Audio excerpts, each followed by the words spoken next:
Hotel வேலையை பொறுத்த வரைக்கும் பார்த்தீங்கன்னா, ஆர்டருக்கு எப்போ வரும், எப்படி வரும்னு தெரியாதுங்க. திடீர்னு வந்துரும். வந்தாலும் இருக்கிற லேபர வச்சே தான் பண்ண முடியும். எக்ஸ்ட்ரா லேபர்லாம் கேட்க முடியாது. அதனாலே நாங்க சண்டேலலாம் வேலை ஜாஸ்தியா இருந்தா, சாட்டர்டே நைட்டே ஓரளவுக்கு முடிச்சு வைப்போம். ஆனா நேத்து முடியல. ஏன்னா ஃபீவரிஷா இருந்துச்சுங்க. இப்போ பரவாயில்ல நல்லா இருக்கேன். காலையில 4:30 மணிக்கெல்லாம் வேலைக்கு வந்தாச்சு.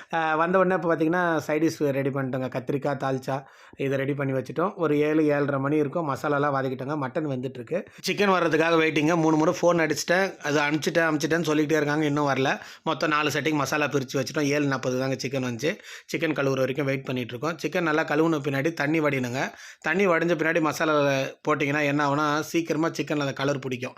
அதே போல் இது பாருங்கள், இதுதாங்க வாழைக்கட்டை. டெய்லி நாங்கள் கட்டிங் போர்டை மாற்றிக்கிட்டே இருப்போம். இதுதான் எங்களுடைய கட்டிங் போர்டு. அதனால் வந்து தினமுமே பார்த்திங்கன்னா வாழைக்கட்டையை இது மாதிரி கொண்டு வந்து க்ளீன் பண்ணிவிட்டு அதில் வெட்டிட்டு தூக்கி போட்டுருவோம்.